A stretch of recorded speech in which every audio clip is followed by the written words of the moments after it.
listening to the Cricket Podcast. Hello, everyone, and welcome to the Cricket Podcast. Day 2 is finished, and we're here to talk all about it and give our reaction. As always, I'm Maxwell Brown. Hello, good morning to people in the UK. Good evening to people in India and elsewhere. I'm joined again by Ross, as I was yesterday. How are you, Ross? How's your weekend going? Yeah, it's good. It's good. And the cricket this morning was a delightful start to Saturday. It's very rare when England seemingly know how to play boring traditional Test cricket, and it's all attritional and it's all very boring. But there we are. And Max, you are sporting a Cricket Podcast merchandise there. That is I a moved out the way rare, of my name badge, but yeah, there you go. very nice, very nice. So very indeed. Well, Max, what happened in the cricket today?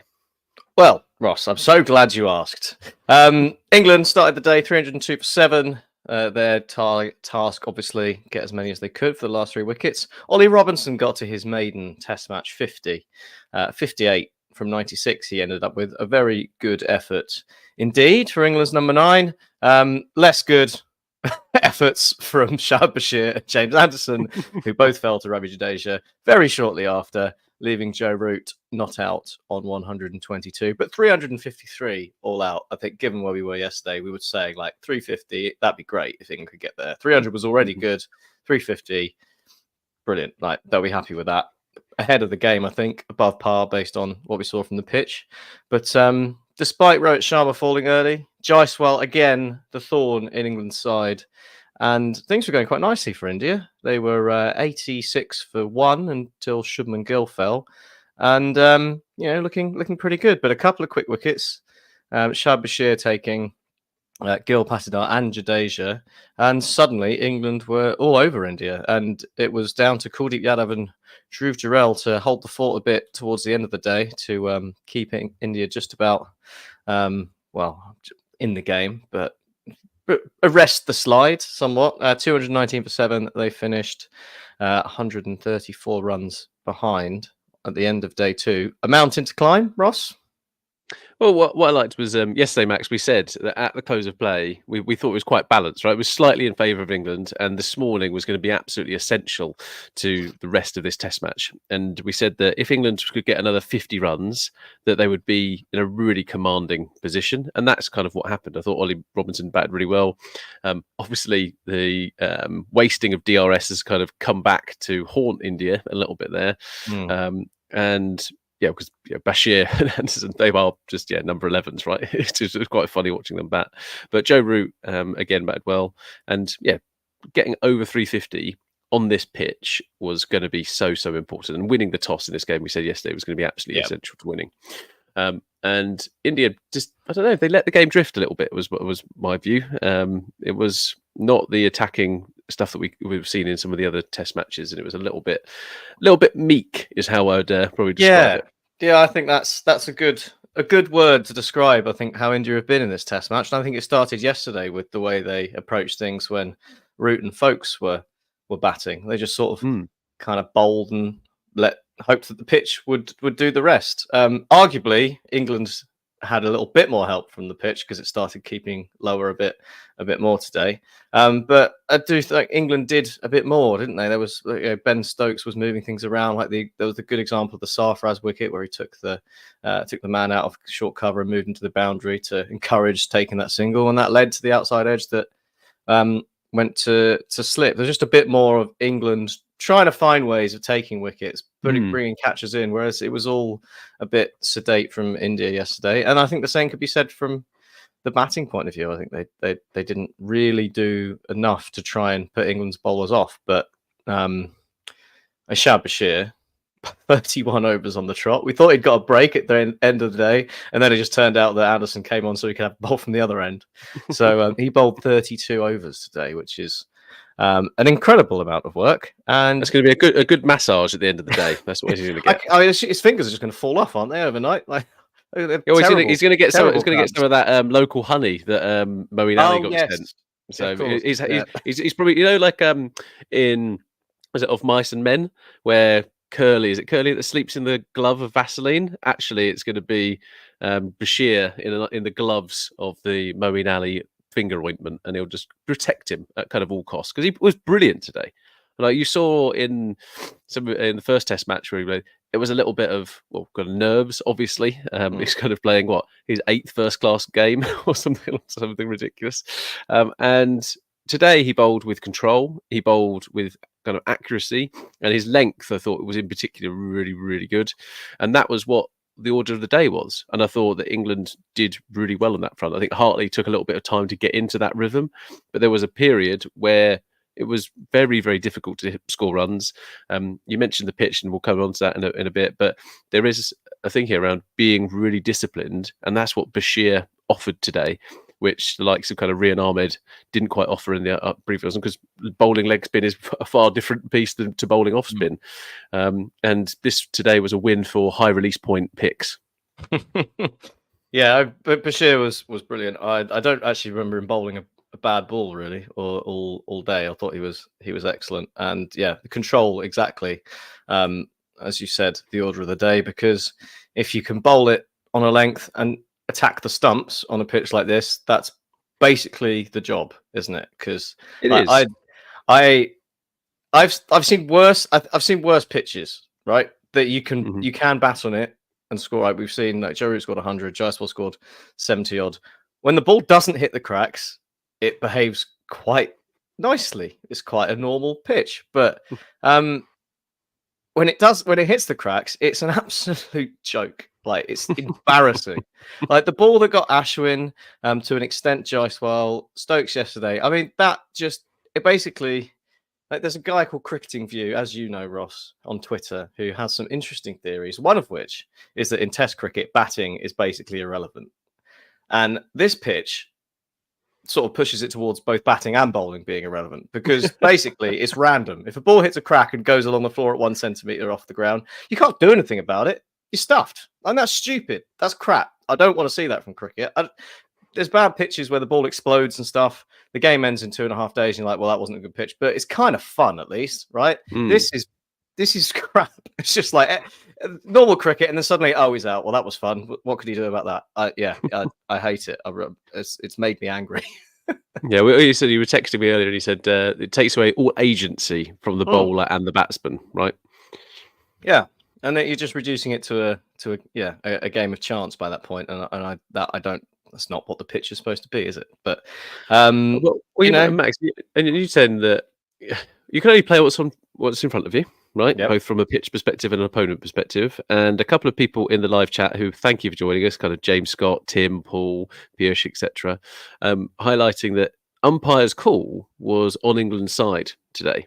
But the bit for me is that England gave themselves as much opportunity as possible to get those decisions. I know that sounds a little bit silly, but they were attacking the stumps. If you look at the pitch maps in terms of the bowling maps of Hartley, of Bashir, etc., they are always attacking the stumps. And there's a clear plan on this that the umpires can't almost not give some of these things out. Everyone's rattled now about this umpire's call thing. It's silly. Like it's cry more. These weren't like balls flicking the stumps, were they? It was just like the umpire gave it out, and no one's complaining about these umpires' calls. Yeah. But it's that bit because the ball is not bouncing when it hits those cracks. It's so difficult. It's like, well, the ball's not going under the stumps, is it? It's going to hit them. To be honest, there was one where it looked like it might. Genuinely, yeah. Some of those Hawkeyes were absolutely brilliant, where they just literally the ball is like maybe 2 inches off the ground. But there is that part of having a game plan, going to it, and I think England certainly had the rub of the green today with the decisions, etc. But that literally is cricket. It kind of, especially across a five Test match series, they're going to kind of balance themselves out, right, in terms of that luck, because you're playing obviously so much cricket. Well, I thought Bashir was good. You say they had the rub of the green of decisions, Ross, but there was one quite big moment of controversy, wasn't there? But earlier on in the day, that's Joel Wilson, isn't it? That's just you've got to have one, like, unfortunately. So let's go. Where do you stand on this? So yeah, obviously Jaiswal nicked off to Robinson. Folks thought he'd taken the catch. Stokes was convinced after seeing the replay that it was a fair catch and it carried. Joel Wilson decided otherwise. I think there's two pretty polar opposite views on the internet, and they are largely down the dividing line of England fans and India fans, so I don't think that helps very much. What do you think, Ross? Was it out? Was it not out? Did they make the right call? Talk to me. So my view on all of this. Do you remember when England last played in India, where there was there was the review and the umpire didn't even check for court. They just after it hit the pad on the follow through. Yeah. So do you remember that? So we talked on the podcast then around the importance of due process. Mm-hmm. And on this occasion, whether it's out, not out, like at the end of the day, it was given not out. But the thing that frustrates me the most around that is not following a consistent process. Like you kind of look at it and you're seeing what we're seeing, like everyone's seeing the same thing, and it's just like maybe try a different angle. Maybe out of the 100 different cameras that are in the stadium, you might get a little bit more evidence. And it felt to me today that as if Joel Wilson just couldn't really be asked, and he was just like, "I'll look at one thing," or he'd like really needed to go to the toilet or something along those lines. Yeah, I mean, I would agree with that on the process point. It definitely felt rushed, right? I think he said, "Is there another angle?" and then didn't really follow up on that at all. It's sort of there was a similar thing happen with there was a run out referral for Sarfraz when he was diving back in, and he dived back in with the back of his bat. So like from one angle, you could see his bat was clearly over the line, but you couldn't see whether actually his bat was touching the floor or not, or whether it was like it was up in the air because of the leverage of the bat behind the line. And he was like, "Yeah, that looks grounded, blah blah blah," and he was about to like say, "Yeah, fine," until they finally were like, "Oh, there's another angle." He was like, "Oh, that's much better. Yeah, now I can see it." It was like, Joel, what are you doing? Like, what's going on in your head? It's quite an important role, isn't it, being the third umpire? Yeah. And you kind of thought that, do you know what? Cricket takes bloody ages anyway. Why don't you just spend a little bit of time just trying to get that decision right? Yeah. I mean, the fact that when we watch like kind of the IPL and they take nearly 25 minutes to review whether it's a 4 or not, or a 6, whether they're right on the boundary of where the ball's landed. Like, generally, who gives a shit? Like, just get on with the game. In this regard, it's Test cricket. There's 5 days. Like when the fielder is literally like, "Yeah, that's 4," or like, "Yeah, that's 6, I overstepped." Like, "Oh, we'd better check." It's like, what?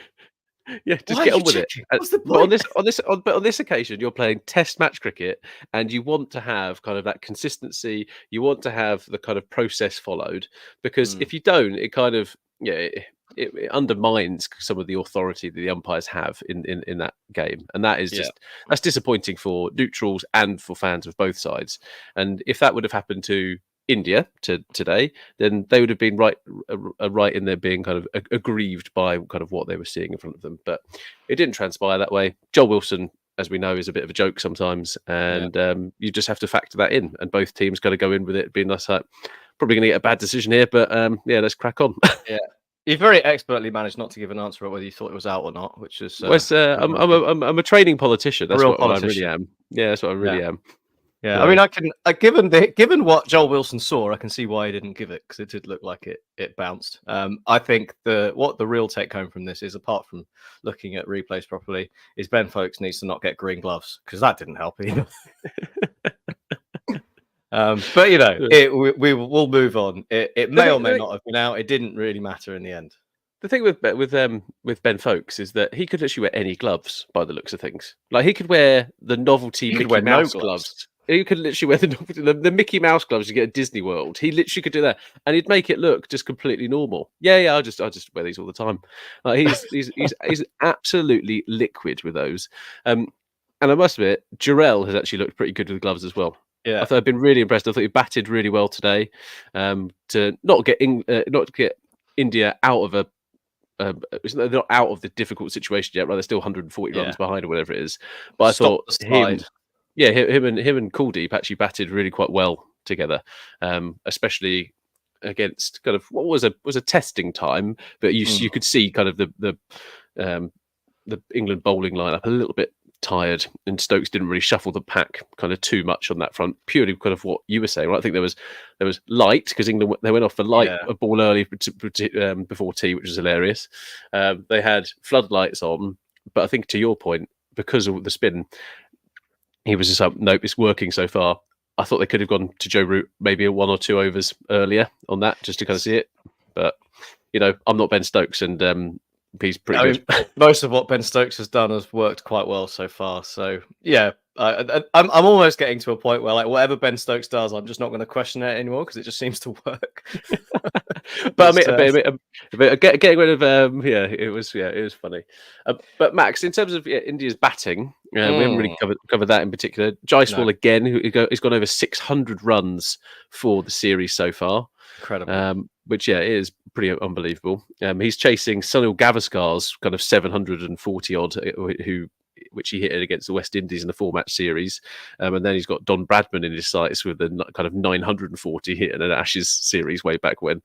Don't think he's quite going to get there. That might take some getting, but he's already hit 2 double tons, hasn't he, in this series? So who's to write him off? I think the most impressive thing for me, like with Jaiswal in today in particular, is that it's a completely different innings, isn't it, to the first 2 or 3 big ones he hit. The first one, when he took on Tom Hartley on that pitch that was, looked pretty good on the first day, and he was put him to the sword. There was, the display in the last test was phenomenal. Like, it was a good back deck, and he absolutely put England to the sword. And this was completely different, a pitch where we'd seen England's openers struggle, where the spin was causing problems and the bounce was causing problems. And, again, he still scored at a pretty decent rate. Like, I think India got off to a pretty fast start, and he just didn't look particularly troubled. And he got one that scuttled through a little bit low, got to the bottom edge of his bat, and ended up sneaking through. A good bit of bowling, but again, partly down to the pitch. And that's the kind of form he's in at the moment, isn't it? You need that bit of luck to remove him, because he looks like he's got absolutely everything from what we've seen so far. Absolutely incredible performance just throughout the series. Super impressed. Going to be interesting to see whether it's how it translates to the future, right? thinking of like Aidan Markram, and when he burst onto the scene in Test cricket, and he scored hundreds for fun and looked incredible, and then just fell off a cliff, whether people like worked something out, and there was something that he had to work on. Be interesting to see if now Jaiswal has made such a good start to his career, whether he gets a bit of intense analysis done on his technique, whether people start trying different things against him, and whether there's an extra challenge it'll have to rise to, because that's sort of part and parcel of that step up to Test cricket. But so far, he looks like a world beater. Well, it's kind of he's kind of like a few months behind kind of Shubman Gill's journey, is kind of how I'm seeing Jaiswal. Like, Shubman Gill, I think, has got quite a lot, right? But it is, again, how good are you overseas, right? And I think that's always they're always the challenges, right? I think you can be good in your home country because you know the conditions, but actually, can you travel well? Can he do it on a cold, wet, windy night in Stoke, as they used to say? And I think that in this regard, it is a different innings. He can construct different type of innings, and that is such a rare kind of feat to do, I think. And you look at him playing across different formats as well, and I think that's the bit that kind of keeps it interesting for me, because actually, if he's going to be a multi-format and multi-dimensional player, that's going to be a really, really exciting prospect for kind of India and my boys in pink, the Rajasthan Royals, who opens the batting for, and obviously Jarrell is there as well. So I think the future is pink, Max, is what I'm thinking. And well, it's looking bright, that's for sure. Really. We were looking at this India middle order, being like, well, is it a bit weak? A lot of debutants, no Kohli, etc., etc. Sarfraz looked great in the last test. Bit more of a struggle today, but I think we can probably allow him that given conditions. Dhruv Jarrell's looked good in both, like you say, and Shubman Gill is still the prodigy. So India could continue to be a force, couldn't they? And I've seen some chatter online. One from Stuart Broad saying, "Where the hell is Pujara?" And there is a question mark here of going. You look at some of the, let's say Patidar, for example. There's a question there if India really, really wanted to win this Test match, or just draw it right in that space, or try and limit the opportunity for England to win. There is a question mark around. Well, why keep the series alive? Bumrah didn't play. He's been rested because of his workload. And they've picked kind of Patidar, who doesn't have loads of experience kind of at this level, and I think there is a reasonable argument for that piece, right? Of why didn't they go for the kill on that front, and they've left the door open slightly for England, and England might well win this now because of the position that they are now in. I mean, I'm not sure throwing Pujara in at random would be going in for the kill, but the Bumrah question is worth asking. Yeah, I think it's more the point around. There's a lot of people go, oh, you could have picked Rahane, you could have picked this, you could have picked that. But then on the flip side of the argument is, when do these people actually get an opportunity to show what they can do? And I think that's the bit. So Safran's playing in this test match, kind of Patidar playing, etc. I think that's a really exciting thing. I think actually India fans should be sitting there going, do you know what? Yeah, we've got loads of bloody injuries, and actually we've still got so much talent kind of coming through. Yes, we could have gone for the jugular here, but actually it makes for more entertaining cricket. And if you set up a kind of a fifth test match decider, like, that's going to be even more exciting. But I think England have such an opportunity in this test match in particular to win because of the injuries that India do have. And I think that it's not to say that this is a kind of an India C team and all this kind of stuff, but let's be fair, when you're missing the likes of Virat Kohli, it makes a massive, massive influence on the game. And yeah, I think England not going to have a better chance to win a test match than this one right now. So it'll be a real opportunity missed if they don't capitalise on the position they are now in. Well, that's a very good point, and leads nicely on to probably my last question for you, Ross, which would be, how do you see the rest of this test playing out? Because I'm looking at it, I'm quite interested in sort of how England have approached these sorts of third innings right under Bazball, and they've rarely found themselves in a position where they've got a lead. Well, I mean, we're going to assume they're going to have a lead, right? Whatever it ends up being, about 100 probably. Whatever. Yeah, let's say for argument's sake, they end up with a lead of 100, 70 to 100. I don't recall many situations since Stokes McCullum took over where England have been in that kind of position. They've often been like trying to chase the game and catch up and turn things around, or fourth innings chases, or what have you, or that or that it's been a kind of game where the pitch is so flat that they've had to accelerate. But here we're at a game like it's the end of day 2. The game's moved on quite a lot. England will probably have quite a good lead. It feels like the classic football commentators saying of, it's half time, it's 2-0. 2-0 is a dangerous lead. Do you stick or twist? That's what it seems to me. Like, what do you see England doing in the third innings? So I think that England will have to kind of go for it. I know that sounds, but I think there is a little bit here around trying to get as quickly as possible to a lead of over 200, 250. I think that has to be the game plan, right? I don't think they're going to be out circumspect. You're going to look at kind of Ben Duckett, Crawley every single time they've come out to bat for England since the Bazball kind of era started.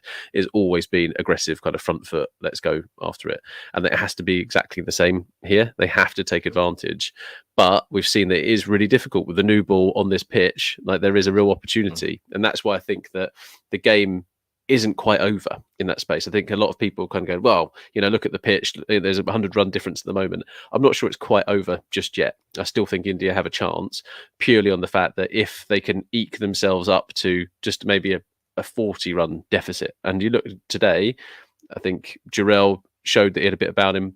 Kuldeep kind of looked like he could actually hold a bat, which was quite interesting. Yeah, turns out he's got a first-class average of 22. Yeah, and a first-class 100.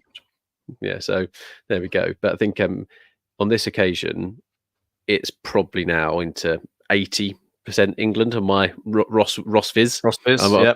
Well, 80% of the time they win from this position, purely on the fact that we just know what can happen. And when you've got someone like Ravi Ashwin in the team, you've got Jadeja in the team, you've seen England fold like a pack of cards. And regardless of what era you're playing in or under which philosophy or whatever, there's always that option in India for things to go awry quite quickly. And there are some really, really talented players in this India side, so you can never truly write them off. That being said, all of the history of evidence, if you are playing on this kind of pitch where the ball is kind of doing all kinds of different things randomly, it's only going to deteriorate from now. and I would assume that England take some quick wickets in the morning, and they probably end up with a lead of about 100. That puts it way into the favour of the England camp. So what would you like? Just Tim asked in the chat, and I think it's a good question to end on. What do you think England will feel safe with India chasing? 4 things. What should they be targeting? So there's a lot of cricket left, right? It's the end of day 2. Yeah, we're in this space, and is there the ability on this pitch to kind of sit and ride things out? I just don't know. Like you've seen some of the things that actually, if you do bat sensibly and you bat time, actually this pitch is kind of. If you don't try and score any runs, you can stay in. Yeah, and that's the bit. And you can kind of get there, but it is going to be very, very challenging. I think again, it depends what Bashir's like as well. Bashir's just bowled 32 overs in a day. Like he's going to want to put his feet up tomorrow, right? It's going to have to be one of those things of get in and do what they can. So. But at the same time, England like to score quickly, and scoring quickly on this pitch is going to be difficult. It's going to have risks. So I think they're going to want to have kind of a 2-7-5 is probably the bit where I think it kind of puts it maybe not completely out of the question, but it would be there. And I think that England would do well to get a score of 175, assuming a kind of a 100 lead on this pitch. Yeah, I think 250 would probably be a winning score. I think 300 you'd feel very safe. Very safe. I wouldn't want to be chasing anything above 200 on this, but maybe the cracks will. Maybe someone will come overnight with a box of polyfiller and just squeege it into all the cracks, sand it down, and it'll be lovely for day 5. Who knows? We will be back to find out. We should be back tomorrow, I believe, to cover what happens in day 3. A big day, moving day, day 3, as they always say, and I think it will be a big day for this test match. So look forward to covering that again. And thanks everyone as well for coming and joining us on the live stream or listening along on Spotify, whatever. The usual reminders to like, subscribe. Do us a favor now. If you're in the chat and you haven't subscribed, please do subscribe. I think we're about 200 YouTube subscribers or 15k, that's a nice round number to aim for, isn't it? So yeah. And Patreon, Max, reminder, we go to patreon.com/cricketpod and sign up. We've had a couple of sign-ups recently, which has been fantastic. And what I liked this morning was waking up with an alert that was pretty much everybody wake up. Raheem Cornwall was taking a diving catch. So if you want to go look at that video of him taking a caught and bowled. So very good. Have a nice weekend, everybody. Great. Yeah. Thanks for coming, and speak to you all tomorrow. Bye-bye.